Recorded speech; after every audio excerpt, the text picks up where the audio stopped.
What's going on, everybody? Cigar Titan here once again, and we are happy to bring you along for our new podcast on the Cigar Titans YouTube channel. It is called Smoke Signals and Side Quests. This is episode 0.5. Now, last week, you guys may have noticed we ran a podcast where we're just kind of getting some of the kinks out and doing what we do during the week, where we just get together as a group and we just kind of talk about whatever. These podcasts will be a little bit more structured going forward, but we're excited to have you guys along for the ride. Now, I would like to bring onto the stage a couple of new additions to the Titan fam and the Smoke Signals and Side Quests podcast. First on the stage, Redbeard Riot. How are you, sir? What's going on, everybody? Happy to be here. Yes, excited. It's been a fun day. We've been running around with tearing hair out, man, this morning. But yes, I think we're ready. Yes, we had some technical difficulties earlier, but we were able to get most of that sorted out before the show. So I feel like we're in a good place. You ready to get going? Yeah. Let's do this. Awesome. All right. And second to the stage, Mr. Sergeant Grumpy Pants. How are you, sir? I'm doing well. How are you? I am doing fantastic. That's good. How are you, Red? Oh, good. That's so great. Riveting content. We're good. Yeah, everything's great. My teleprompter froze, and I didn't know what the next line was to say, so that's what you got. Yes, it's really bad when you know someone is reading from a teleprompter because their eyes are like, "Welcome to the stage, the Beatles." Well, hey, look, guys, we're actually filming on May 25th today, and it is officially Memorial Day, and so Woo! I figured Happy Memorial Day, everybody. Happy Memorial I always feel Day. weird, isn't it? I feel weird. Is it wrong, Sergeant Grumpy Pants, to say Happy Memorial Day? Happy Memorial Day. Seems like no, it's not wrong to say it. I know where you're going with it, though, because it is a day of remembrance, especially for all service members of the armed services who have fallen. But it's Happy Memorial Day. You know, there is a reason why we're able to barbecue, spend the time with our loved ones, family, friends, or whoever. It's because of those who gave that ultimate sacrifice. So it's just a day of recollecting and remembering those who went before us and paid the ultimate price, served a purpose greater than themselves, and gave back. I get the families would love to have them back over anything else. Yeah, but, and a lot of us have relatives of ours who served or, who maybe didn't come home.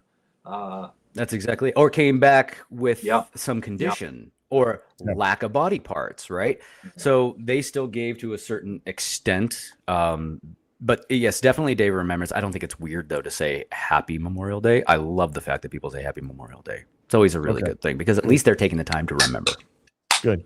Well, we're in good company then. So Aaron Butler, 5998. We're glad to be back. Happy to see you in the chat there. So, gentlemen, I thought I would kick us off today with a speech, actually, that Ronald Reagan gave back in 1981, I believe.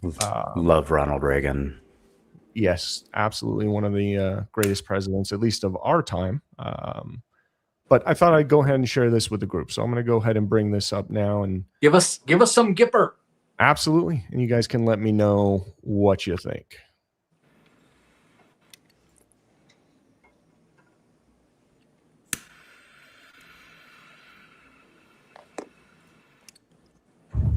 If we look to the answer as to why for so many years we achieved so much, prospered as no other people on earth, it was because here in this land, we unleashed the energy and individual genius of man to a greater extent than has ever been done before. Freedom and the dignity of the individual have been more available and assured here than in any other place on earth. Pause that. The price for this freedom at times has been high. Was there another president that you can remember who was as much about American exceptionalism than Ronald Reagan. Like, he was all about, this is America. We can do anything. Well, nothing comes to mind.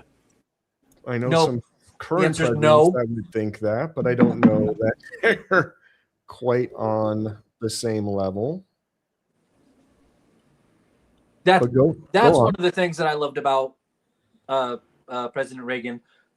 Just wanted to slide that in there. Continue with the video, please. I'm interrupting things. But we have never been unwilling to pay that price. Those who say that we're in a time when there are no heroes,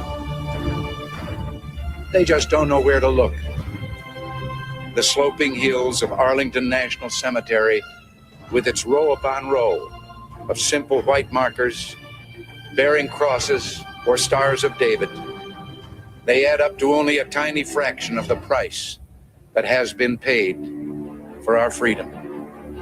Each one of those markers is a monument to the kind of hero I spoke of earlier. Their lives ended in places called Belleau Wood, the Argonne, Omaha Beach, Salerno, and halfway around the world on Guadalcanal, Tarawa, Pork Chop Hill, the Chosin Reservoir, and in 100 rice paddies and jungles of a place called Vietnam. Under one such marker lies a young man, Martin Treptow, who left his job in a small-town barber shop in 1917 to go to France with the famed Rainbow Division. There on the Western Front, he was killed trying to carry a message between battalions under heavy artillery fire. We're told that on his body was found a diary.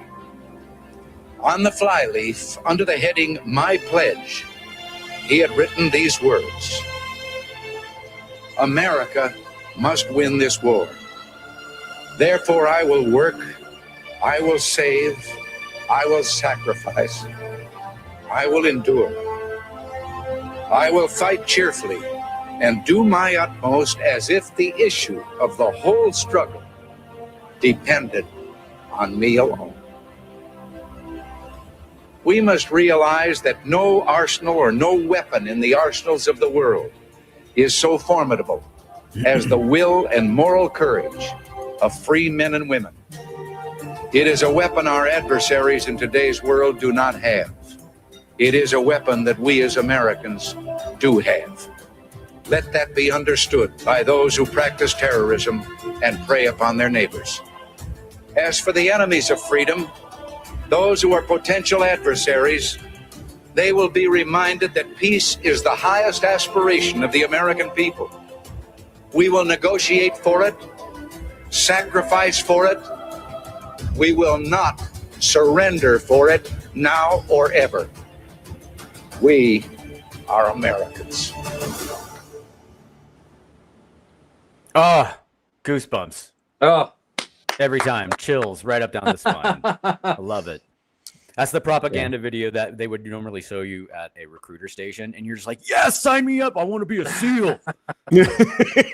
Right. Yeah. You didn't score high enough on the ASVAB, but you can be an admin troop. That's fine. Make you a chef, People still need to eat and people need to get paid. So you can help with that. Right. I don't know if you caught it, but it sounded like there was a point there during his speech where you if you listened carefully enough, you could almost hear his voice tremble a little bit, because he was one of those presidents that I think truly understood what it meant for our troops to sacrifice for the country.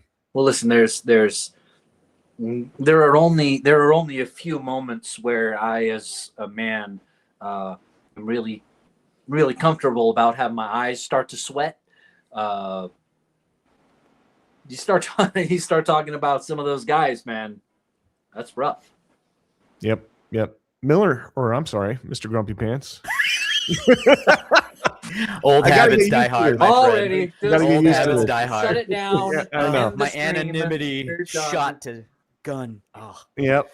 Hey, I was going to ask, like, what is it? You spent time serving the country, obviously. What does it mean to you to be a veteran?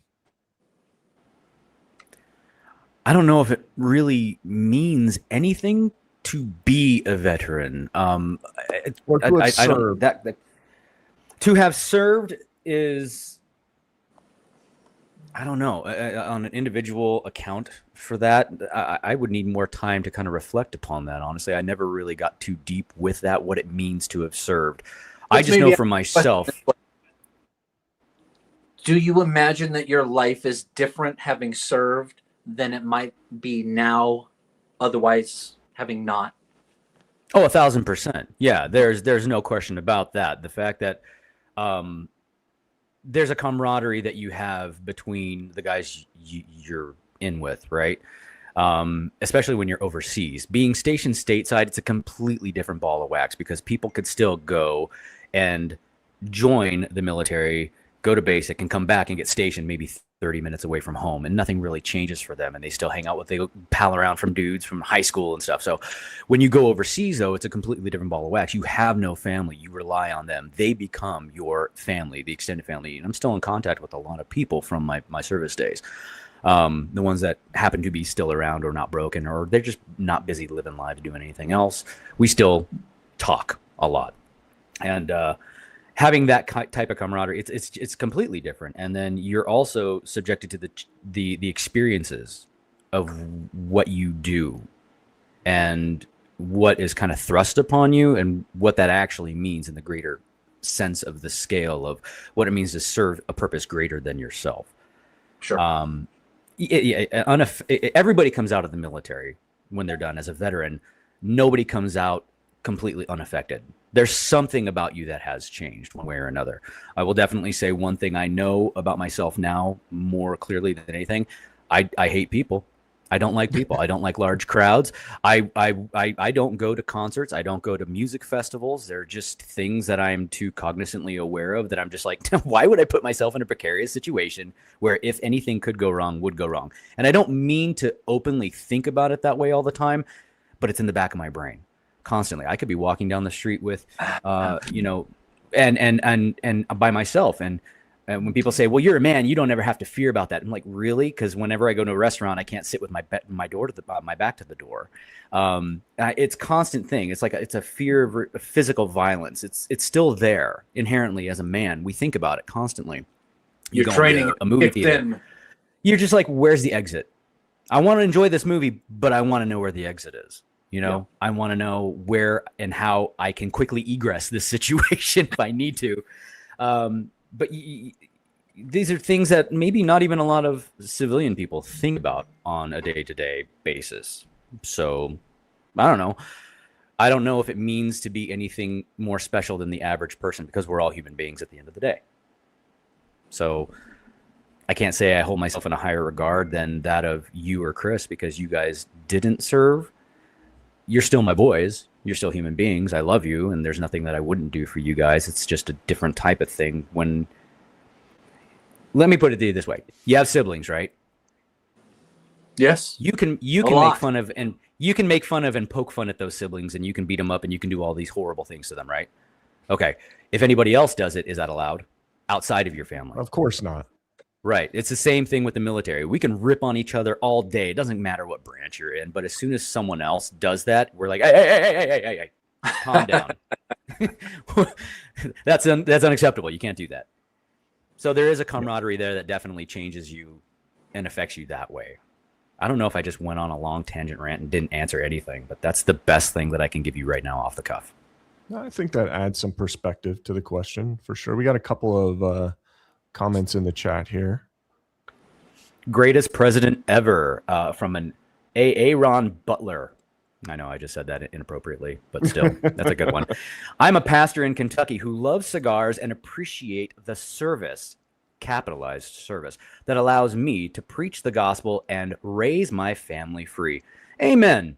Amen. Yeah. And thank you. That type of gratitude right there, even though when most people go, oh, thank you for your service. Most vets were, thank you for thanking me. Like it's not like, oh, cool, give me my 10% discount and let's roll.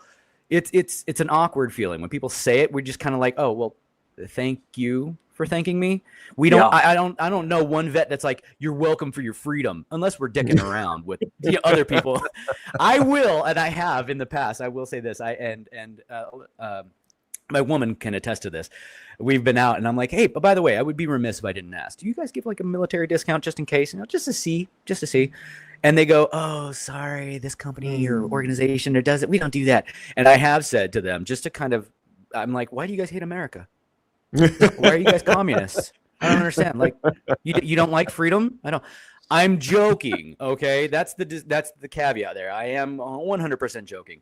And most people are like, oh, you. And I'm like, all right, cool. You got the joke. I'm never serious about it. But what is that like? Is that because I've heard other veterans like say very passionately that they just don't like it when somebody comes up to them and says, thank you for your service. Is that a sentiment that you share, or how do you feel about that when someone comes up to you and says, hey, thank you for your service? Is that something that just, you don't, I know you're like, I don't really know what to do with that. Thanks. But is that something that, you're like, I don't like it, or what does that mean? It's hard. It's hard. I think it's hard for a lot of veterans to accept compliments, gracious ones where they're literally heartfelt. When people say, oh, you were in the service, thank you for your service, and we awkwardly are like, okay, thank you. we don't know what do we do with our hands, right? We're at that moment where we're just like, how do we function at this point? I don't know the step. It's like getting in on double Dutch. You're like, right. Huh? I have since learned a trick, and I will just say thank you. I will leave it at that, because they're thanking me. I give the gratitude back for just the acknowledgement, right? You don't get that a lot in these day and age. You do in certain areas of the world, but it's not as prevalent as I'm sure as it was back in the day. But I have then since turned and said, do you have someone in your family who has served? He said, yeah, my dad was in Vietnam, or my grandfather was in Korea. My great-grandfather was at, World War II. I usually say, well, if they are still with us, then you tell them I said thank you. Because it's guys like that who paved the way for my generation when I came through, and I paved the way for the younger generation like Gen Z and Gen Alpha. I try to pay that gratitude forward, at least by saying something like that. And it's funny because I see them, they start acting awkward like vets do when they go, oh, you're thanking me? Not for me, but for like my dad, or yeah, tell them I said thank you. And they just kind of get like, what? Like they have that same type of awkward reaction of, how do I accept this? I think you got to come up with a fun thing that I learned to do. I think you got to come up with like a set of like canned answers that are like ready to go when somebody says that, and so right. you can just come back with like, you have no idea the things I had to do in a foxhole to make sure the world TikTok on your couch in your underwear at 3 a.m. Disclaimer, I was in the Air Force. I never made a foxhole. I never saw a foxhole. Thank you for your service. I got to say in the Marriott or the Sheraton, because I like what you called me as Air Force. I was a Space Force dropout. I love that moniker. It's so great. You're a Space Force dropout. It's like I couldn't hack it for the beyond the atmosphere. To infinity and beyond. Well, hey, listen, if any of you guys served, let us know where you served. Let us know what branch. Put it in the comments. We're so grateful for, the sacrifices that you have made. It's not easy, being away from your family, doing a lot of these things, putting your life in danger sometimes. Not always, not everybody necessarily is doing that, but, you are a part of this greater effort to secure, our freedoms, and, to say thank you for your service, almost feels like dumb. It almost feels like saying, bless you after somebody sneezes. You know what I mean? Like right. It's so hollow. it goes so much deeper than that. Obviously, you're not getting into that deep of a conversation with somebody who you don't really know, but Right. it is maybe not everybody feels that way, but I mean, I personally am oftentimes in awe of people who have done that, who've made those sacrifices, and it's just thank you for your service seems so almost like meaningless, like, but how do you even say it? I get it. Well, that's why it's just equally awkward for us to receive that type of gratitude, because we're just like, you're welcome. Like, what do I do with all this freedom? Go buy your groceries. Yeah. Live a good life. Pay it. Go to forward, Pilates, I guess. Yeah. Well, we have by far the greatest military on God's green earth. Sure. 1000%. Do you think that is because of technology, or is that because of people and training? Is the ethos different with Americans than other places? Yes, it's due to taxpayers.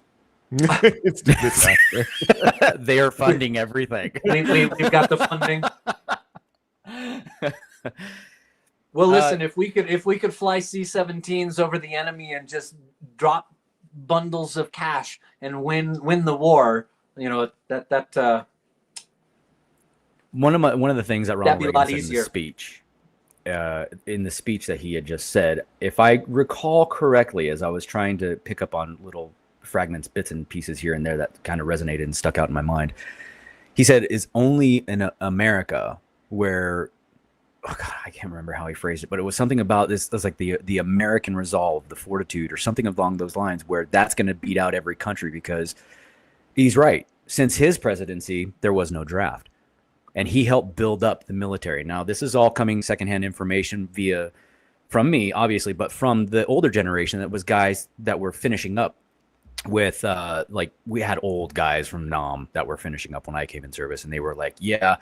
When we were in fatigues, and when we were in fatigues, everything was completely different, man. Like, everything that we get in trouble for now and get kicked out of the military for was a slap on the wrist back then. It was a completely different ball of wax, but we were so low on our numbers and the amount of military personnel we had. When Reagan came in, he really beefed up the military. Like, he got us back to where we were like able to stand on our own legs, because the downfall from the Vietnam era was just such a horrendous backlash, and they were probably by far the worst military generation of people to be spat upon and called just horrible things in the welcome home that they got. And most of these guys were probably drafted. They didn't have a choice, and they welcome went home without your leg, without your arm. And we're not going to take care of you. My uncle Bob, he's out in California. He is a Vietnam vet. He's a Bronze Star recipient in the Army when he was in. And I love this guy to Delaris's pieces. He's just a great guy. I sit there and just enjoy the company of him whenever I get around him. And his generation, like I said, from that Vietnam era was just so badly treated and just discarded that these guys are now finally getting claims for their disabilities and stuff, because Agent Orange, that was a nasty thing that they used over there. That was one of the horrible things. But they're finally getting the compensation and or the medical treatment that they deserve based off of claims that have taken decades to get approved. It was just such a hard process. And he's one of those guys that I got to fight that uphill battle. And I was like, it shouldn't be this hard for you guys, specifically you guys, right? Like, you've been through enough. It doesn't need to be this dark. But the thing is, what I was trying to go with Reagan was, Americans are not drafted. We volunteer. You go to countries like Germany, you turn 18, you have to do at least 2 years in the German. Same thing with Israel. All right. You have to be in their army or serve in some capacity, where that just happens. It's just normal. I don't have a problem with it. I think it's pretty cool. But America, like, you're not forced to do this, right? If a draft happens, sure, that's kind of the name of the game, but it's American resolve. A testament to that, look at what happened during 9/11. Right. Everybody banded together. Are you okay? Let's come together. Let's really and it was a huge thing. It was his name, Pat Tillman, the guy that was the professional football player that wound up. Yes. Yes. He quit his NFL career, joined the military, and he went and served and unfortunately lost his life. But that's the type of sacrifice we're talking about. And that's the type of person, those types of people that have fallen in service that we do pay homage to with Memorial Day. So what year did you enlist, Sergeant? 1999. 1999. So I've been seeing. Go ahead. Go for it. So someone was supposed to join with me. Someone in this chat who was literally supposed to get on the bus and go with me to basic training. You were by the bus. I remember getting on and I'm like, "You're not coming?" No. And I'm looking out the back of the bus and I'm just seeing this. Fun wave. Bye. Damn it. Well, I had a question for you because this has been something that's come up more frequently as I've been kind of perusing through different videos and watching different channels. And are you familiar with Caleb Hammer? Caleb Hammer. Yes. I have not heard that name. No. Oh, financial audit guy. Yeah. Financial audit guy. So I've got a video here that I wanted to share with you, Miller. I keep saying Miller. I'm sorry, Sergeant. And Sergeant Stutter. I'll get it. I'm so used to just Brother Stogie, Cigar Titan. We add new names into the mix, and then I'm all screwed up. I'm sure he'll give me crap about it later. But I wanted to share something with you and get your thoughts on this, because this is a topic that seems to be coming up more and more recently. So let me go ahead and play this. We don't even look for veterans in our casting, do we? No, that's not even important. Because I've seen like tweets and stuff like, no, Caleb Hammer's looking for like worst veterans and stuff like this to like smear the disability. We don't look for veterans in our application process. We look for bad finances, but then you just come on the show and you just say this. We didn't prompt you. You aren't coached. You are a real person that lives in San Antonio. Mm-hmm. You just don't want to work. You want to sit home and play video games all day. He's on Discord. We have his hours on his phone. The days he has spent playing those video games, he just said he wants to get it up to 100% so he can just have better finances. It's right here. This episode is showing it. Come on, drop it for a second. Drop the trying to look good, if you even were. I don't know, but just drop it. Can we be honest? Are you just trying to get 100%? There will be no consequences for me. I will not yell at you, whatever. Be honest. Are you just trying to get 100% so you can make more money so you can just live a more chill life and play video games? No, my mental health is pretty bad. Okay, but is that through your actual service though? Yeah. Okay. We don't even. Sounds like he was really not believing that.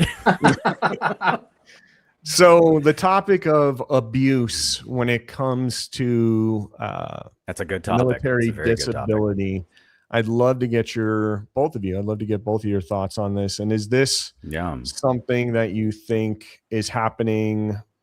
Do you think this is a larger problem or not? And I've heard it argued a couple of different ways. Where one person actually made a statement like, this is our version of retirement. It's our version of a pension plan. This was somebody who had formerly served, and they're claiming that the military disability was their form of a pension plan. And I wanted to get your thoughts on that because I'm hearing more and more about the abuse. Right. And if you've watched any, it doesn't sound like you have, Sergeant, but if you've watched any of the financial audit episodes, it seems like every single military guest that he's had on the show has had some form of disability. Yes. Like I said, anybody who serves, even if it's 4 years, which is the minimum, or 6, if you get roped into that, or longer, no one's going to come out perfect. No one's going to come out unscathed. There is something that's going to wind up happening to you. And if you are in service, that is the way the contract is written. Uncle Sam is liable. My dad told me once a long time ago that there is nothing that Uncle Sam is going to do to want to jeopardize their investment in you, a GI, government issued, right? They don't want you to die. They want you to be able to keep going, so they don't, have to worry about this funding. Training soldiers is expensive. Right, it really is, and it's like nobody comes out unscathed. There is some level or facet that is affected, whether it's the body or the mind, one way or another.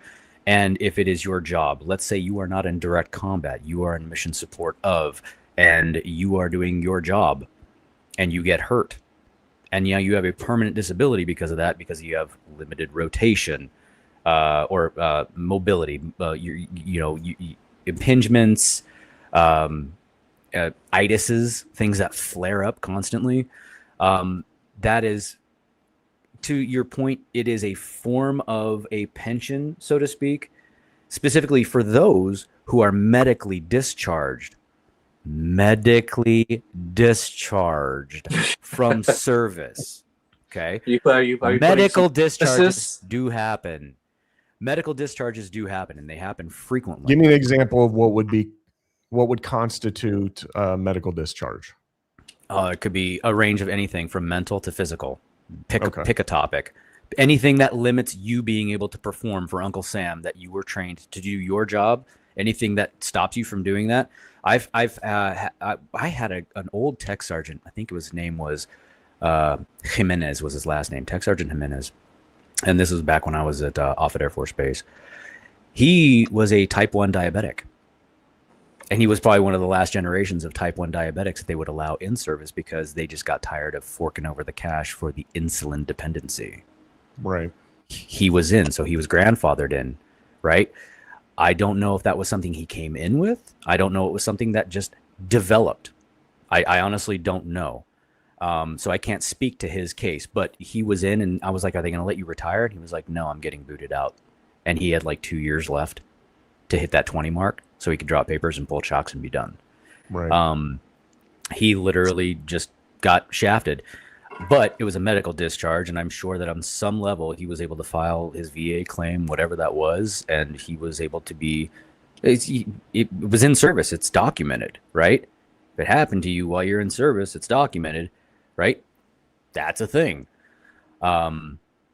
Mike, I'll give you a brief example of prior to or happens in service. I have a condition called eczema, right? Annoying little skin rash that happens, okay? I don't mind if people know about it. It's not a big deal. But I had that since I was born. Obviously not Uncle Sam's fault. Right. So that is something that has not ever been claimed by me, because of the fact that he didn't cause it. It wasn't something that happened in service, so it's not service connected. And that right there is the biggest caveat. It has to be service connected in order for it to be legitimately recognized by the Veteran Affairs. If you don't have that, you're not getting it. Yeah. Do you think there's more fraud going on, gentlemen? Maybe, and here's the thing: is maybe this is just my opinion. If we're going to be, doing the financial audit, we're going to be investigating fraud. The fraud that is in maybe VA disability, I'm fine if that is at the bottom of the list. Sure, we'll look at it, but that's not the first place I'm going. Sex changes in Guatemala. We've got Medicare fraud. We've got Social Security fraud. There's so much other stuff where I'm like, okay, this is a lot of fraud that's coming from places where, people who don't deserve it, right? And you could say, oh, you can make lots of arguments about it. My point is basically, you went and you served your country, and for that, you get a little bit of a pass. I mean, Well, that seems to I'm just be not going the- to hold up the magnifying glass on you first, if that's the case. Well, and it seems like that too. There's definitely a reluctancy, I think, to even mention the potential issue of, service related disability and fraud, and people are, because nobody wants to say anything bad about the military or the people that serve, which is 100% completely understandable. And so when people talk about fraud, and even in situations like what we were watching with, financial audit, even Caleb Hammer has been reluctant to really head on address, that issue and talk about that, because people sacrifice so much when they're Right. enlisted, so Cheapens the that meaning. I thought that was an interesting subject that seems to be making the rounds. But let's not say don't look at it, but where do we go? So where do we draw the? I mean, one of the more okay, fine, but like I said, it's not the first place I'm looking. Right. One of the more controversial changes recently with this particular administration was having the military get away from paying for things like sexual reassignment surgery and hormone replacement therapy and things like that. Where do you stand on that? Is that something that the military should be funding? And if so, why? If not, why not? No, I don't believe it's something they should be funding, because that is a choice. Regardless of how you feel inside, that is still your choice. Same reason why most military branches will not pay for a small-chested woman to get a breast enlargement. And the reason why is because that is an elective surgery. Now, I have heard of people, and I will remain nameless on these, I have heard of people who have gotten said breast enlargement augmentations through via Uncle Sam, because they said, end quote, it affects my mental health, my mental well-being. I don't feel like a woman. So how do you feel that is the use of your tax dollars? Well, and then again, this was early 2000s when this went down. So this was, over 20 years ago, right? So things have changed. Now, this was a woman getting breast augmentation. Now they say, well, why can't we fund sexual reassignment surgeries for those who identify as a certain gender or sex, whatever it's going to be called now at this point in time, versus, well, men who are unable to get erections, and they get funded with sildenafil, or which is the off-brand name of Viagra, and a pill literally is not as expensive as an elective surgery to either gain a penis or lose one, or having basically a mastectomy where you're just taking them both of the breasts off. I don't believe that the transition surgery should be paid for by TRICARE, which is the military healthcare system, so to speak, nor do I believe, because then they would be funded for the rest of their life on hormone replacement therapy. But that's their choice. That is an elective choice. That is something that is if you say, and they can make the argument that, well, if they don't get it, then they could succumb to, tendencies of wanting to, and I don't know if we could say this. Can we say the self-deletion word? Self-harm, self-deletion, self. Yeah. Can we say the regular word, or do we have to do the Everybody knows what you're talking about. Yep. Okay. We got it. You can make that argument that people would be like, well, it would be harmful to their mental health because then they would so there's an argument there for that as well. But my personal belief, I don't believe it should be paid for, because that's a rest of your life thing based off of an elective choice to have that done. Right?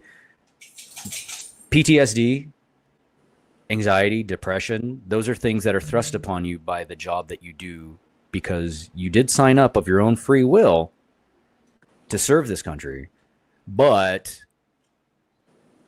there are side effects. Back in the day, I believe it was called shell shock. The other thing was called battle fatigue, before it got this new acronym of PTSD, post-traumatic stress disorder. Basically the same thing, they just gave it a new name. If you go and talk to a recruiter and you already suffer with depression, or you already have, some sort of a, condition or whatever it is, in this case, maybe let's say, oh, it's gender dysphoria or whatever the case may be. You already have this issue. Is there not, and I don't know the answer to this, but is there not, like, do we not, is there no such thing as 4F anymore? Is it all comers? Go ahead and slide on in. No. And, No, not all comers, and 1930s boxer style. Everything. Yeah, no. So through the MEPS program, which is the Military Entrance Processing Station, every person has to go through a medical evaluation. And we'll get really, really in-depth and personal here because you do have to bend over at some point and spread them cheeks. Oh, boy. That's going to happen. And sometimes you may fart and sometimes you may not. That's a 50-50. And that's a chance. I'm surprised they don't wear face shields or goggles when they're doing that. I mean, let's just hope pink eye's a real thing. Explosive diarrhea, right? You get nervous and you're your first time out of mom and dad's house. Is this where this topic's going? Listen, it's all part of it. You want to know about the medical stuff. This is the nitty gritty. Nurses deal with piss, shit, and vomit all the time. And so, sorry, I didn't mean to be too graphic, but I mean, if we're going down that road, we might as well delve into it, right? But everyone has to go through the MEPS program. And so 4F, I don't know if it's classified like that anymore, but they look at the curvature of spines, whether or not you have, what is that? Scoliosis and all that stuff, right? Can you lift, 110 pounds above your head? I don't know what that's like because when I came in, it was before the turn of the century. So things were different in 1998, 1999 when I went through all this stuff versus now, almost 30 years later. It's a completely different ball of wax now. My understanding is the whole system has changed. Back in basic training, it was 6 weeks when I went through. Now it's 8 weeks because the Air Force wanted to be cool like everybody else. And, we're just as hard. It's really not. But now kids have stress cards. I'm stressed out, and they hold it to their DI, their drill instructor, their MTI, their military training instructor, or whatever, and they say, I'm stressed out. And I have been told, I don't know, I've never verified this myself, but I have heard through the rumor mill from military members that say, oh yeah, it's totally a thing. And they get to keep their cell phones too, from my understanding as well. Unless someone is in the chat and can correct me on this. The drill sergeant a red card and be like, yeah. Can you get a whistle too? When I came in, my biggest fear was, well, am I going to get punched and beat up? Like they're like, no, now they can't touch you, but they can get in your face and yell at you, like so close you can smell what they ate for breakfast. Really that intense, right? They can yell at you, they can call you names, they could belittle you, they could degrade you, but they just can't touch you. When I came in, and this was 99, and basic training for me, it wasn't hard. It was more of a nuisance and an inconvenience because I was like, why are you yelling at me? Like, what did I do? What did I do? I don't feel like I deserve this. The animosity that is coming my direction from you. Right. You can literally follow basic instructions on how to fold a shirt and keep your gig line straight and not bounce when you march. You're pretty well set. And that's why I'm a big proponent of keep your anonymity about you. Don't be the guy who's like, oh, volunteer to be the dorm leader. Because then everything falls upon your shoulders of responsibility. And that's the guy that's getting ripped. It's like HR. Everybody hates you. Everybody hates you. He was the guy that was walking around the dorms like, all right, let's see some more spit and polish on them boots. We're like, get bent, ding dong. Get out of here. You have no authority here. Be gone before someone drops a house on you too. All right. Well,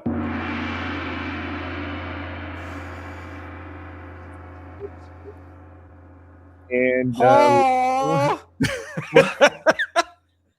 Long Duck Dong, is he making an appearance here? What's happening? Don't understand. What to think about that? It's the last bone. Oh no. That really took me by surprise.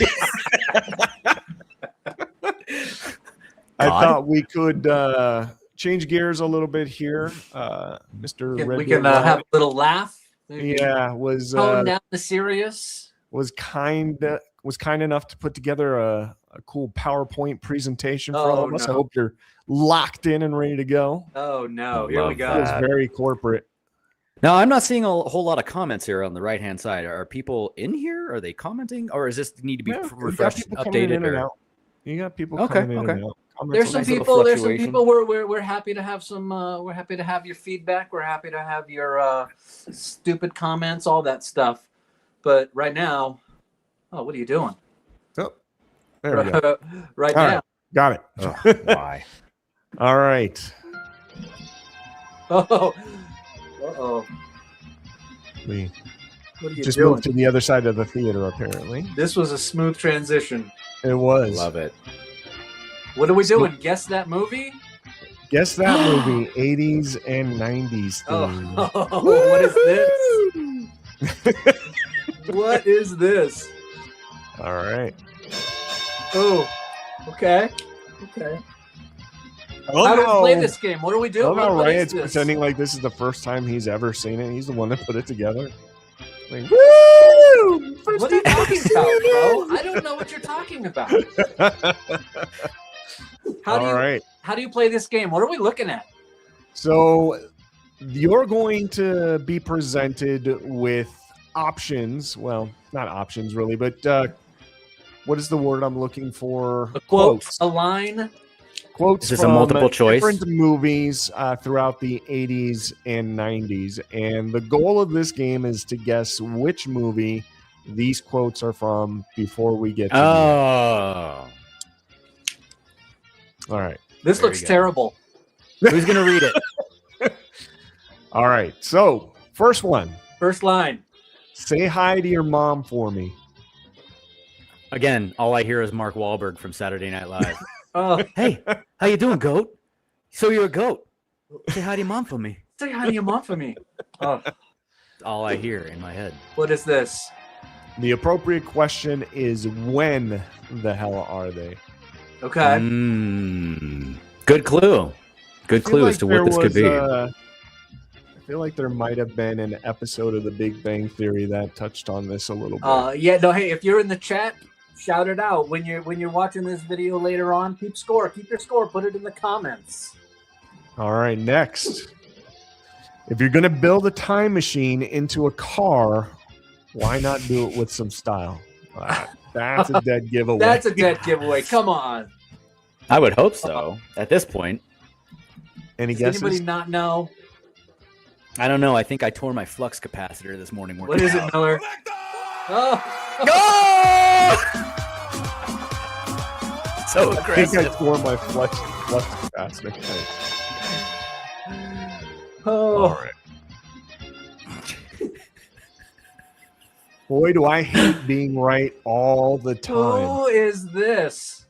I tell this to my fiance every day. She Oh. just hates hearing me say Sure. Make sure your wife hears this as you're walking down the hall past the bathroom. Just Yep. give yourself some room to run. Boy, do I hate being right all the time. We can discuss sexism in survival situations when I get back. Ooh, there's a good clue. Survival situation, huh? I'm thinking Apocalypse Now. Wait. Escape from New York. Oh, that's a good one. Yeah. John Carpenter film. I like Yeah. that one. That's a great one. But I don't think that's from this. This is from that. I'm always on the lookout for a future ex, Miss Malcolm. Who? Mrs. Malcolm.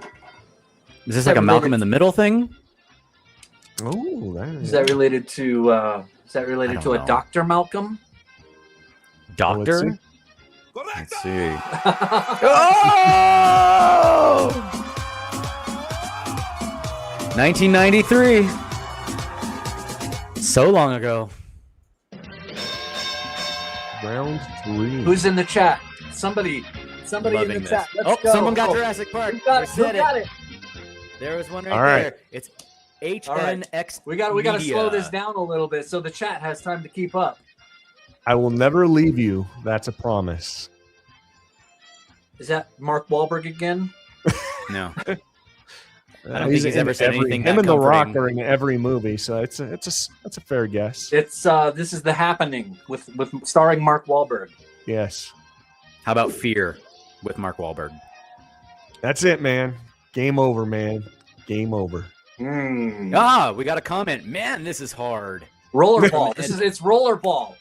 Eduardo. The running man. Eduardo. Okay, got it. Get away from her, you female dog. You what? That's a dead giveaway. I think we can all read that one. Yeah, no, Yeah. I'm thinking. Bitch. Yeah, I'm not gonna say it, but I think I know who I'm thinking of. Yeah, that sounded right. Miss, my head. is it a lady? Any guesses? We Somebody's got a it. guest down there. Somebody's Someone said got it. aliens. Ah, We got aliens, and they. the chat. Yep. The chat is lighting it up. And you know it's the sequel because it has the letter F. Plural. Yes. Yes, it is plural. Yes. All right. So what do they do with the Transformers? They put All a right, ziz on the end. The Transformers. cocaine and speed go in the second drawer. Always separate the drugs. I know exactly what this 80s is. and 90s. Ugh. I know exactly what this is. I won't say it, but I know exactly what it is. This one was tough to find. Just like some difficult quotes. I think it was when You should have Harry put met that in Sally. Spanish. It would have been better. No, When Harry met Sally.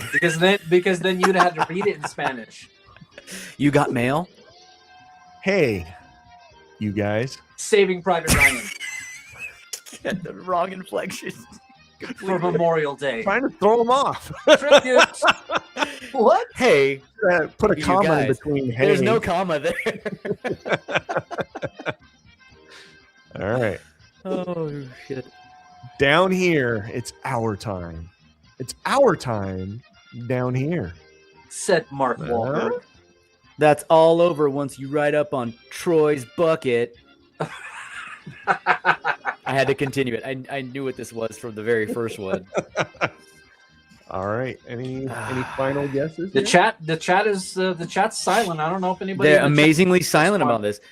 Have we alienated half of our crowd with the Gen X references here? No, well, that was the last one. Alien was the last one. This is a True. different one now. All right. Negative. Here we go. The Negative? big reveal. We got Three, the Goonies. two, We got the one. Goonies. It's the Goonies. You know what the funny part is? And I'd like to add a thing before we move on real quick with Goonies.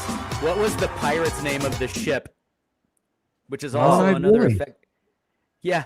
This is another name for a one-eyed trouser snake. Yeah. He's a pirate named after a dong. Bum, bum, bum, bum, bum, bum. Oh, Get one-eyed Willie's treasure. that's awful. All right. Show me the way home, honey. That's so easy. That one's a dead giveaway right It's there. obviously the Predator. Yep. Negative. Ghost Rider. The pattern is full. The Ghost Rider, starring Nicolas Cage. I mean, it's right there in the name. Ooh, it's Right? right there in the name. Dead giveaway.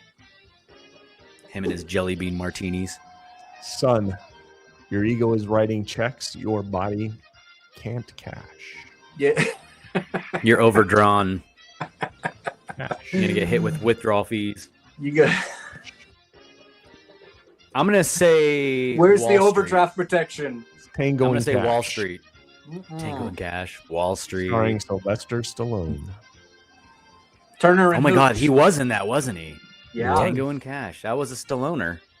Turner and Yeah. Hooch. Turner and All Hooch right. is a good one. Ready for Wait, the I big think I'm too reveal? young for this game. Eduardo says Oh. I think I'm too young for this game. Wait a I minute. had a uh-oh. feeling.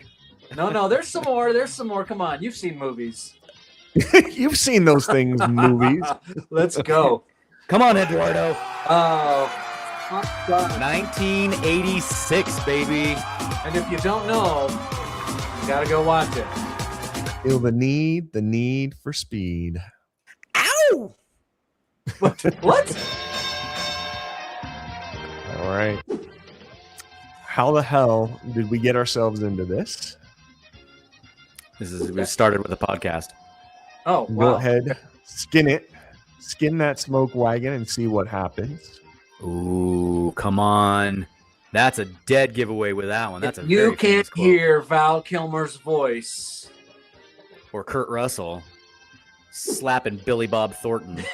You tell him I'm coming, and hell's coming with me. Do it, Sergeant. Do it. Do the line. You tell him I'm coming, and hell's coming with me. Mm-hmm. That's right. Super aggressive.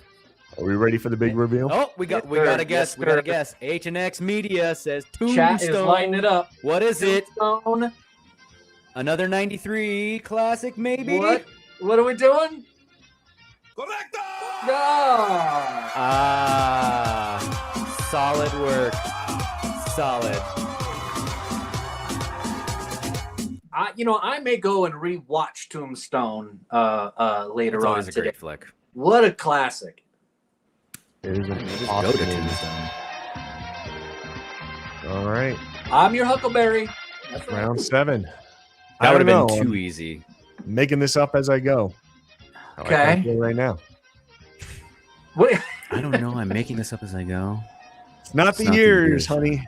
It's the mileage. Cars. Yes, the Disney Pixar Got it. animated movie Cars. I got it. Okay. Eduardo says he was born in 1995. I can't compete with you guys. Oh. He was born 2 years before we graduated. Got to add it into the library. All right. Don't look, Marion. Keep your eyes shut. Why would you have to keep your eyes shut? What's the purpose of that? To prevent what from happening? People looking like candles, maybe?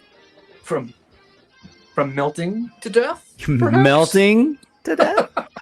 Ready for Which, the by big the way, reveal? What are one we of the doing? best special What are we effects of the doing? time. What are we doing with our life, you guys? This Three. is terrible. 2, 1. Correcto! Oh, It's H&X Media got it right before you clicked it. He said Raiders. Raiders, babe. Raiders of the Lost Ark. All right, 2 more rounds to go. Oh, we're almost done. I love that South American beat, by the way. You play ball like a girl. Oh, Oh, it's a dead giveaway. Some lady named Ruth, baby Ruth, League of Their Own.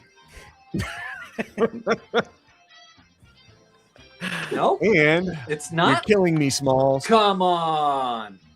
I mean, it was a baseball team full of girls. League of Their Own, not this So one. to Now speak. I know what movie this is, but I've never seen the movie myself. And you know what's funny is you know what this movie is based off of these quotes alone, and you've never seen the movie. And this movie's Based been out off since of one '93. singular quote: "The you're killing Which me, one? Small." The you're Yeah, killing that's me, a Small. Oh, H&X Media got it. We got it. Boom!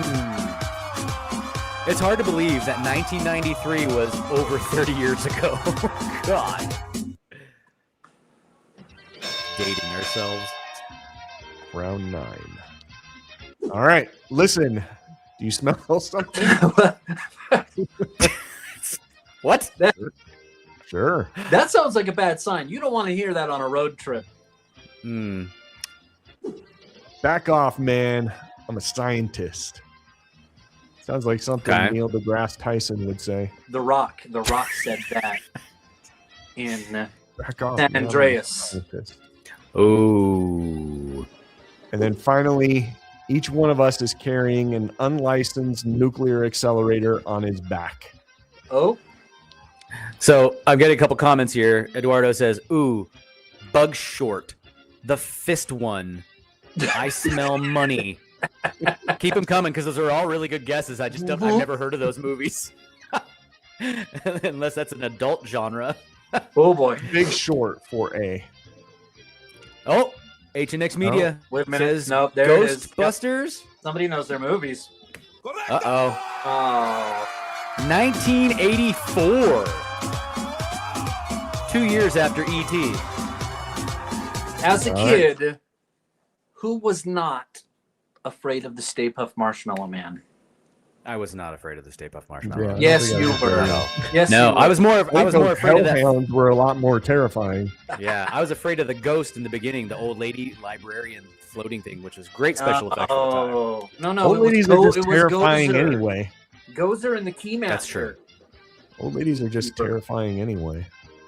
Gozer All right. and the Keymaster.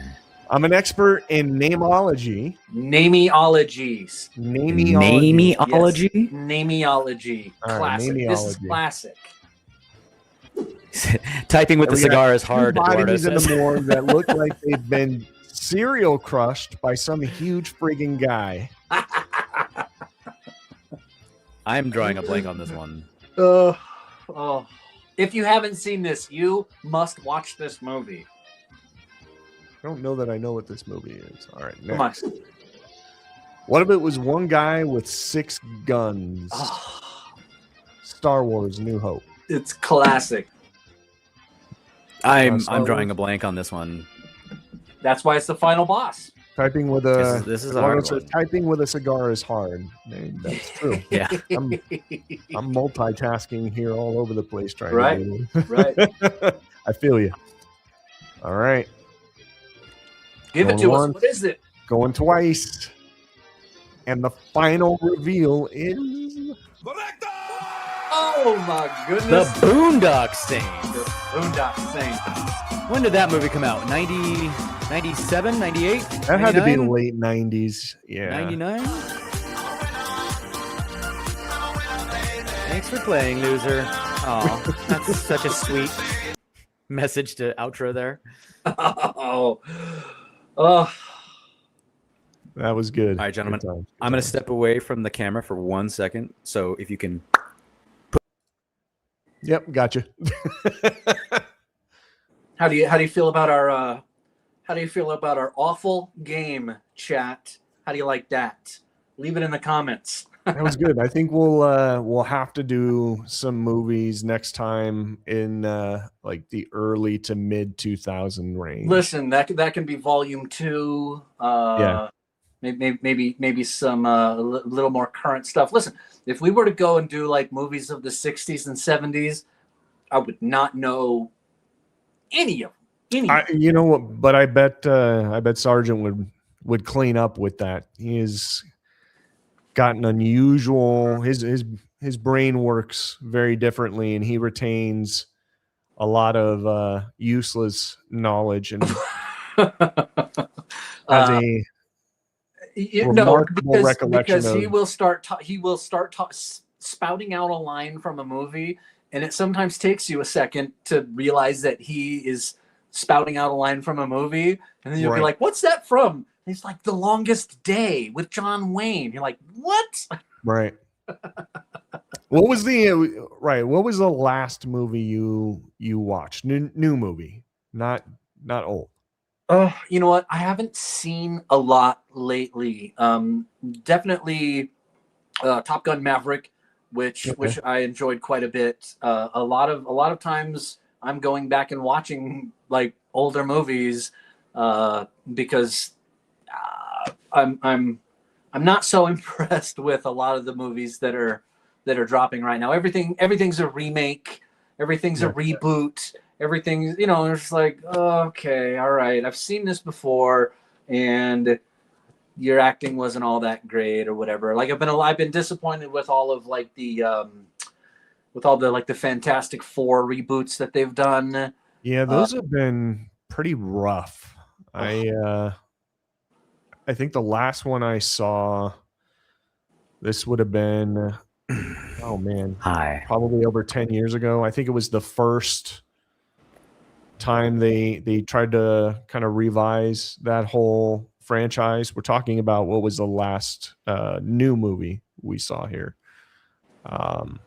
And I know like the new look, bottom line, I'm just burnt out on all of these new Marvel movies. It's Well, too I mean, much after for 45 everyone. Marvel movies, which are essentially the same movie, but maybe just like a different costume. And it's like, well, okay, well.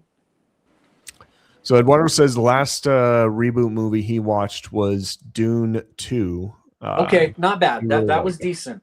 Okay. I have not seen either one of those yet. All right, so what's the verdict on that? Is that worth a watch? The Dune movie of the decade, in his opinion, on Eduardo's. It's not a waste of time. It was fairly well done. I'll have to check that out.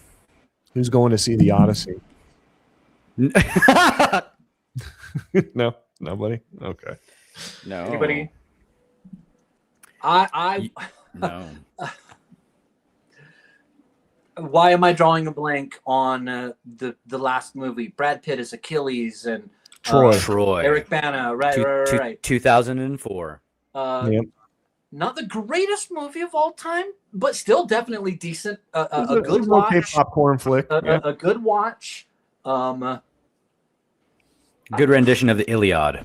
Are they gonna surpass that? You know, there's all this. The internets are ablaze with, you know, oh my gosh, Elliot Page is going to be Achilles, or we're replacing Brad Pitt with Elliot Page. I don't care, honestly. Make a good movie.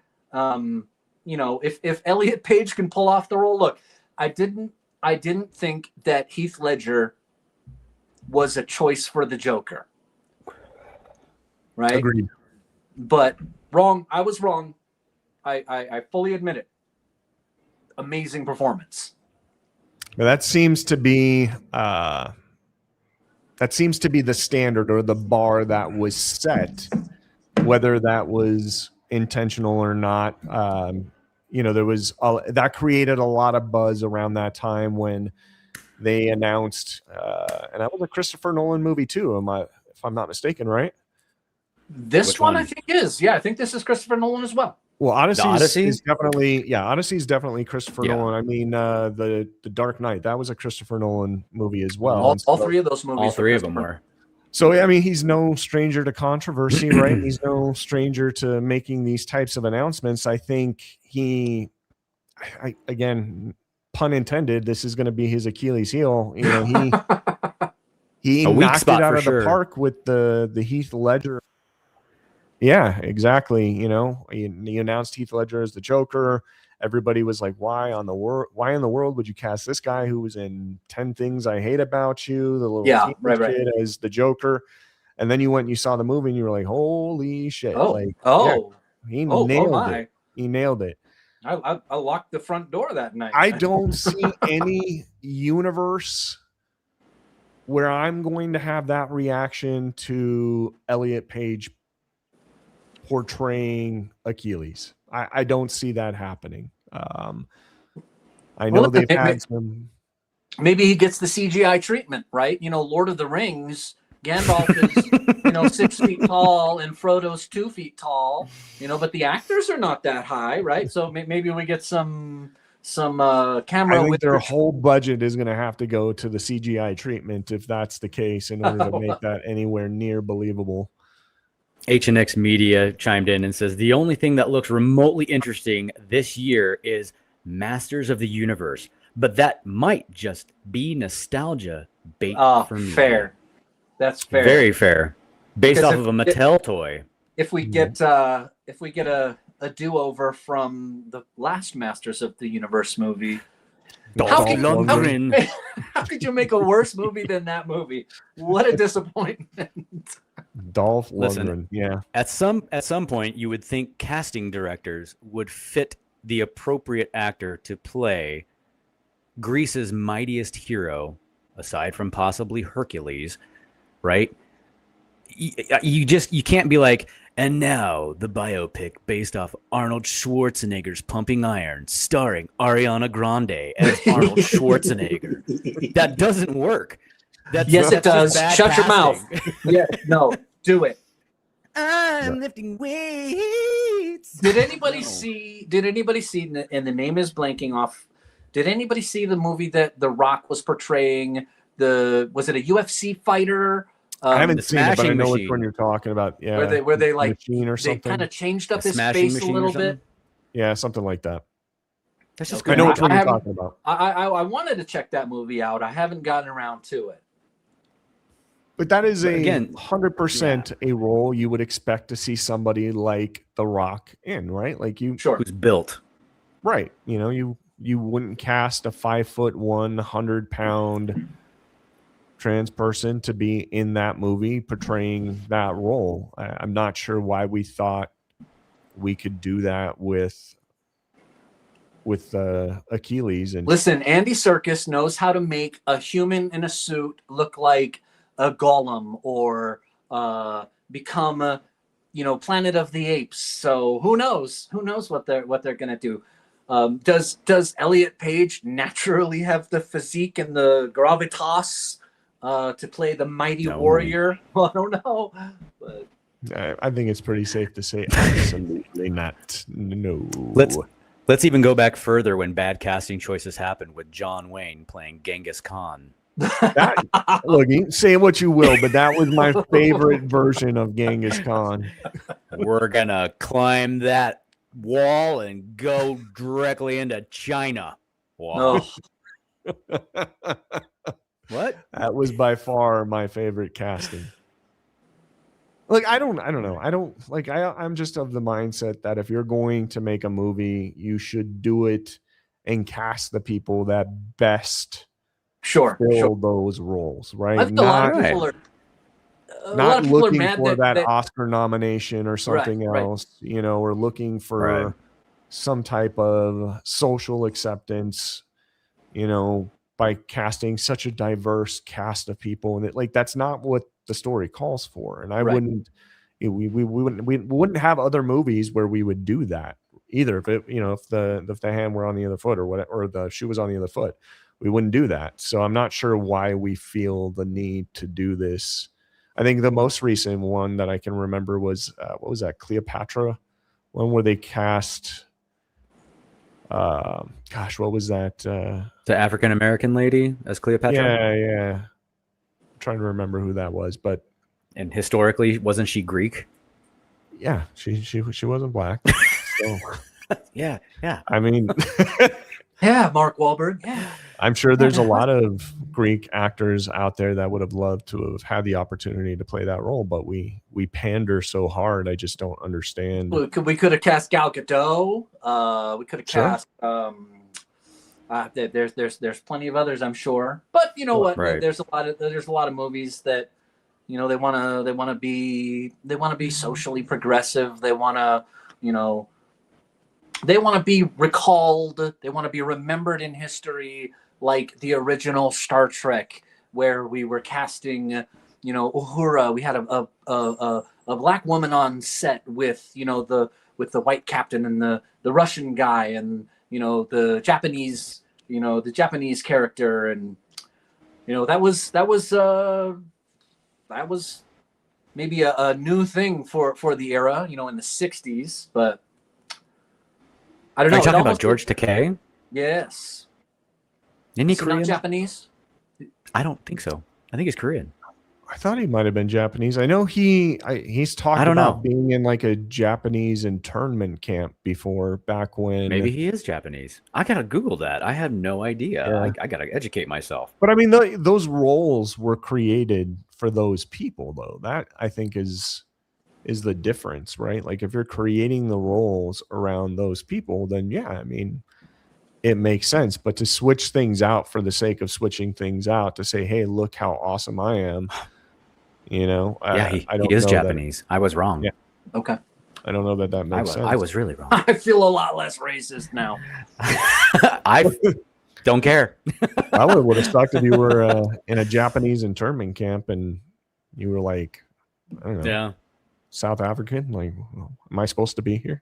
Like, why am I here? What's going on? Why are we putting Charlize Theron in an internment camp? Right. Why am I here? I don't know. She's South African, by the way. All right. HNX Media chimed in. It says, still think William Landon? William Landon. Who's William Landon? I got to Google that. From the original Predator would have made the best Wolverine ever. William Landon. Landon. Yeah. Are we talking about the original 80s Predator with Schwarzenegger and I don't know. I got to Google that. I don't know who that is. Jesse Jesse Ventura. I think he makes a decent point, which is there's another casting decision that off the jump have immediately been like, oh yeah, Hugh Jackman is Wolverine. You know what I mean? And you're like, okay, Hugh Jackman is Wolverine. The guy who played Sonny. He would have been great. But you know, and I've watched some documentaries on that, and again, that might have actually helped the role. Like that guy was, from what the cast said, certifiably like crazy. Like he was fucking crazy. They hired bodyguards to keep everyone else around him safe. Right, exactly. Oh yeah, he played Billy. Look at that, chimed in right there. And everybody is aware that Jean-Claude Van Damme was the original Predator, right? Yes. What? Yes. You didn't know that either? Yeah. I thought it was an actor called Kevin Nash. Kevin Nash was a professional wrestler who played the Super Shredder version in the second Teenage Mutant Ninja Turtles. Secret of the Ooze? Yes. No, it was. I don't know. That's Turtles. Turtles. An African American actor who was like 7 feet tall, who also played the Bigfoot in Harry and the Hendersons. Really? I can't remember what his name is. But yes, Jean-Claude Van Damme was actually, and he actually had started filming. They had like a full-on rubber suit and everything that he wore, and it looked really ridiculous. And it just wasn't. You just didn't get the shock. Yeah, it didn't work. It wasn't working. The shock value like you did after they redesigned the Predator. Oh, just like was it Eric Stoltz originally in Back to the Future? Yes. Well, before they recast Michael J. Fox, right? Yeah, right. Right. That's crazy. I'm learning a whole bunch of new fun film facts. I love this. This is more wrinkles from my already. I would have expected you to know Jean-Claude Van Damme. Yeah, I thought it was a guy named Kevin something. It was Kevin Hart. Swear. Yes, as the beastly 7'2" predator from outer space, Kevin Hart. Well, hey, look again. What can they do with special effects? It's not that much taller. Oh, he's 5'4", isn't he?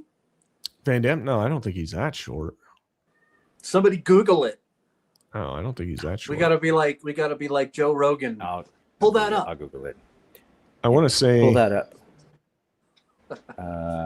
I'm Googling real quick. I'm slow because I'm typing. I want to say he was taller than that, like at least 5'8". If he's shorter than that, because of what? I feel like I saw it recently, and I thought, I was like, oh. Are you ready for this? Yeah, go for it. Yeah. 5 foot 10 inches. Oh, okay. Yeah, with platforms. Otherwise, no, I'm just kidding. He's literally 5'10". Yeah.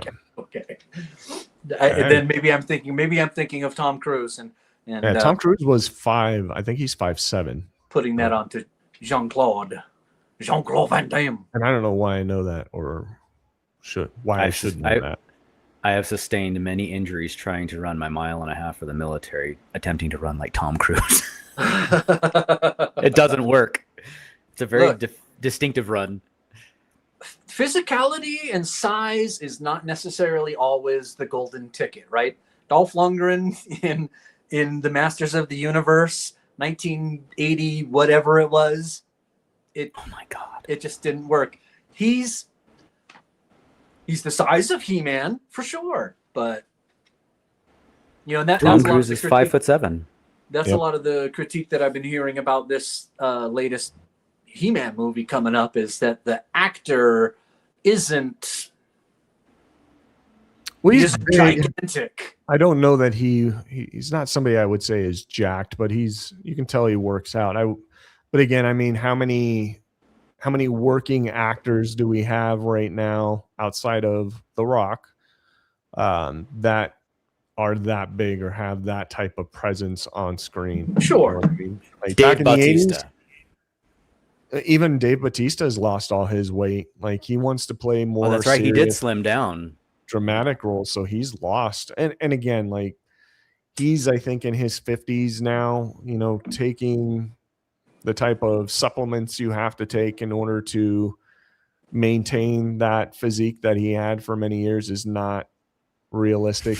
The older you get, that puts a toll on your heart. And he was, I think, over 300 pounds at one point when he was like really That's a lot into of weight. his bodybuilding phase. Like that's a ton of stress on your heart. You can't do that for too long. You know, you got to slow down when you incorporate with your daily multivitamins Flomax. Yeah. Right. Yep. Well, hey, real quick, just wanted to talk about the sponsor for our videos. So you guys have heard Brother Stogie and I talk about this company now for years, and this company has continued to support the Cigar Titans YouTube channel throughout the years and provide us with great sticks that we've had the opportunity to bring to you. And that, of course, is LCC. So for those of you who are looking to potentially get a monthly subscription, we highly recommend that you look into LCC or Luxury Cigar Club and see if you can find an option that is right for you. One of the greatest things about LCC is that they provide several different options. I think they have their entry-level option, which is their core pack, and you get up to 3, sometimes 4 cigars a month with the core pack, and that's a great pack to get if you're just somebody who's looking to try something different, but you're not really ready to fully commit to those diamond, ruby, super baller packages. Right here we have the Palladium pack, and the Palladium pack comes with 5 cigars. I know, there we go. 5 cigars every month. And these are all top of the line premium cigars. And they even threw in a Davidoff this month for May. So I'm super excited to give the Davidoff a try. Anytime you throw a Davidoff in there, I'm going to be super happy. So do yourself a favor. If you're looking for a new cigar subscription option, check out LCC or Luxury Cigar Club. You know where to find them. Awesome. Since we're on the topic of cigars, what are you gentlemen smoking? Are you smoking? I am actually. I've got a punch, and there's actually something written on. I know I'm not on autofocus right now, so it's a little hard to see. Yeah, but it says this cigar is never going to give you up, never going to let you down, never gonna run around and desert you. Did you just rickroll me? That is freaking no, it really is on the back of this label. From the tobacco fields, producer of Rick Astley. Who knew? I was not expecting that. I didn't actually read the back of it. I didn't actually read the back of it until right now. That is hilarious. But yes, it's a punch cigar. This looks like it's probably about a 58 by 6. It's a very good cigar. Enjoying it. Gentlemen, what are you having? What do you got, Captain Redbeard? Well, let's see. We got the LFD Suave. What is LFD? That acronym. What is that? Yeah, I'm not sure I should say. All right. I don't know. Do you know? I don't. That's why I'm asking legitimately. I honestly don't know. I have one cigar brand that I continually stick to, and I guarantee I'm going to leave this one to Cigar Titan. What am I smoking? What are you? I don't know. I'm not there. What do you mean? What are you smoking? I guarantee you know what I'm smoking. Oh, I'm predictable. Okay. Yeah, he's very predictable. He's smoking the Arturo Fuente Sungrown Rosado R Vitola 44 in Robusto. Say that 10 times fast. Oof. Right. That's a there it is. I am a creature of habit. There's very little that I deviate from. Now, every now and then I branch out of my comfort zone, but very rarely. Yes. You got to get out and try new things, man. You got to try different cigars. Listen, find something you like. I do. And I do enjoy the Gurkha Ghost and that one because I like a hot, peppery smoke, and I like a lot of billowing, pluming chimney type of smoke off the foot. Really do. Get that with that for sure. That one is an amazing smoke. I usually smoke nothing more than a Robusto, the 5x50s. That's my ring gauge. That's my size. That's what I like. That's what I feel comfortable with. That's my tried and true. That is just me though, but it's always the Arturo Fuentes. Regardless, they're just chef's kiss when it comes to sticks. In my opinion, I just stick with what I know and what I like. So LFD, that stands for Ley Flor Dominicana. Are we sure you said that right?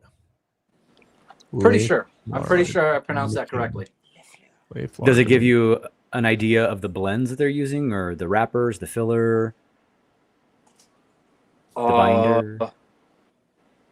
No. Cool. Just Okay. looking at my phone. I don't have a secret cue card that is gonna tell me. I didn't know if you just knew off the top of your head. It's just if you don't know, you don't know. It's no big deal. But are you enjoying the smoke? Yeah, no, it's good. Listen, for anybody who doesn't know, I'm a cigar tard. I have some. I have a core box subscription with LCC. They send me some stuff, and that's the stuff that I smoke. Very cool. And how did you come by that subscription?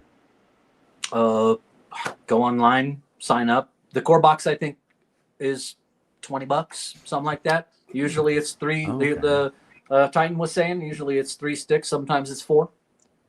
Decent. Okay. For somebody like me, I don't smoke cigars all the time. It's very occasional. Usually just if like I'm on with you guys, and that gets the job done. All right. I've got a serious I'm gonna question pop for you, Kevin. One ahead. second. I need to pop off screen for just a second. Sorry. All right. So when he gets back, Okay. I'll transition us into another segment here. I've got a question I wanted to ask you guys. I know it's been a while since most of us have been on the dating market. A while. It's been a while. Some longer than others, but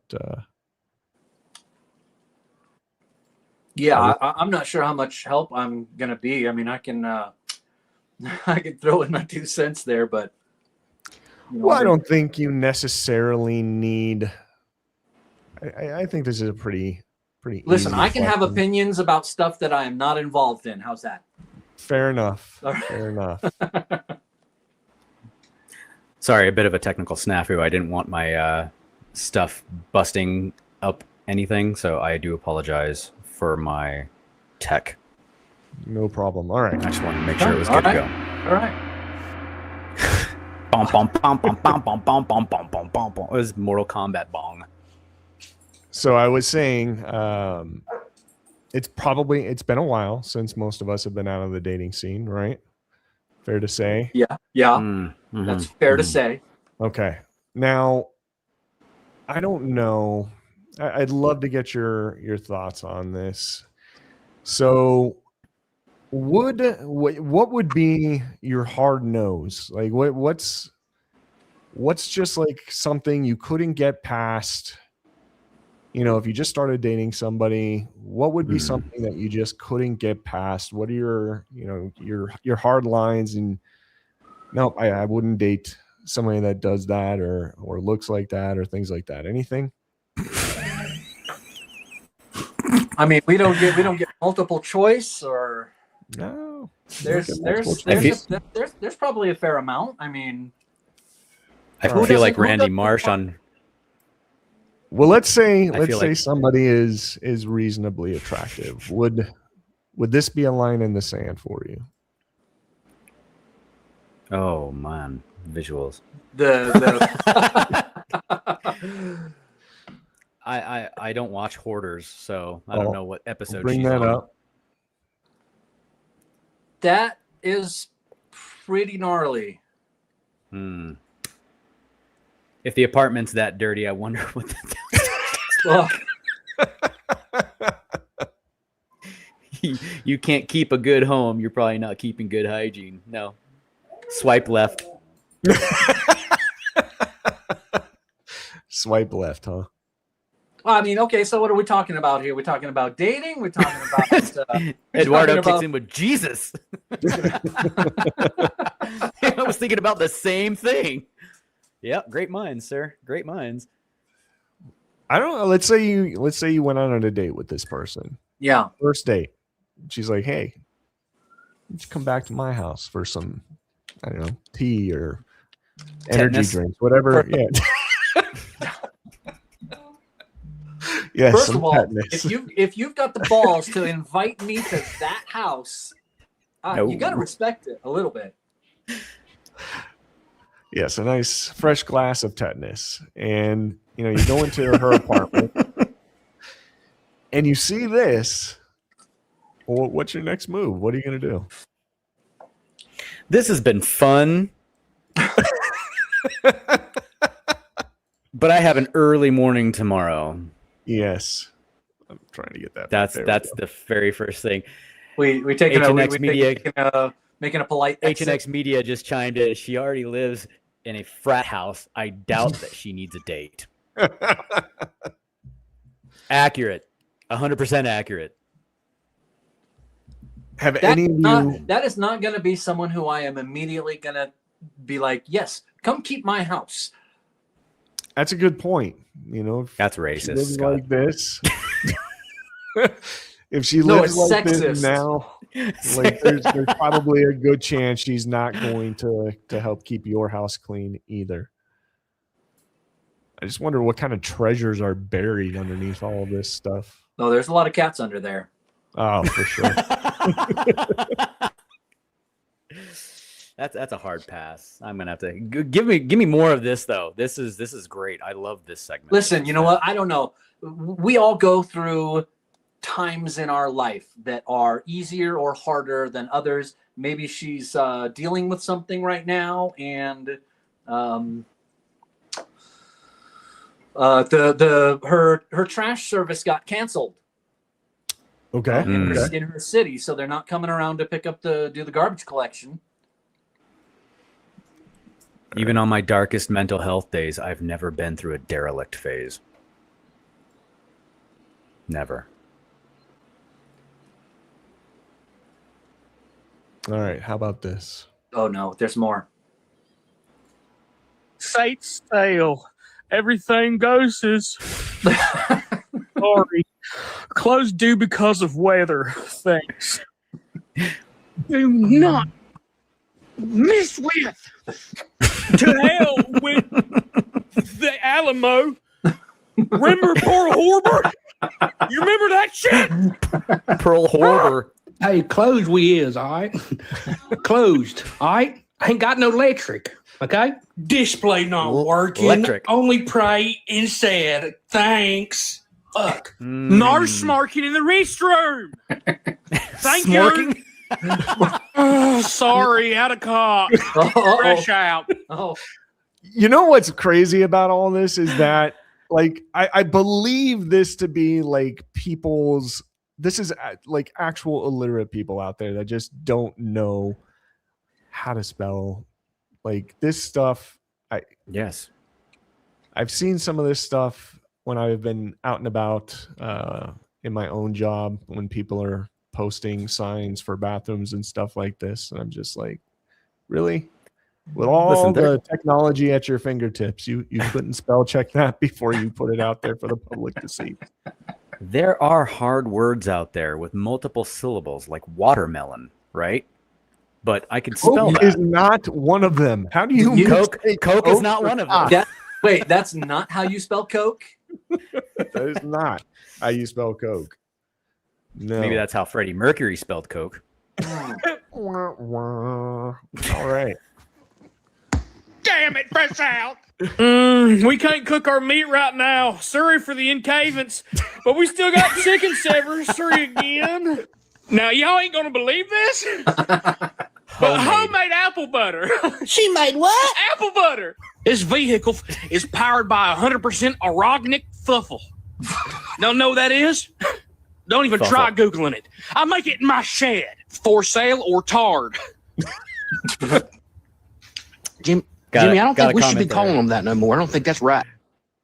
Got a comment from Eduardo. Coke is literally spelled next to the paper. LOL. How could you go wrong with the spelling? You had a cheat sheet. I agree. How? It's right there. It's right there. Do you know anybody who doesn't have a phone in their pocket? Who can't spell check? I do this all the time. I go to send a text message and I'm like, am I spelling this right? Is that right? And it's telling me what the right spelling is. I do that too. Redbeard. Cummins, powered by Cum. Do not shit or piss in the trash can. Fuck! Listen, please do not touch, all right? Ask for ass dance. Liberty or tranny? You decide. Impeach the socialist. Get a Brian, Morans. You ain't gonna believe what she made this time. What you make? Homemade pound cake. How much? $2.49. Had to shit. Be back in 5 minutes. All right, give me 5 minutes. Carpet your hole for only $99. That's a bargain. You leave that basket here, I'll kick your fat ass. Hey, yo, I got rat shit strapped 15 each. That's for him. All right, I'm not budging on that fucking price.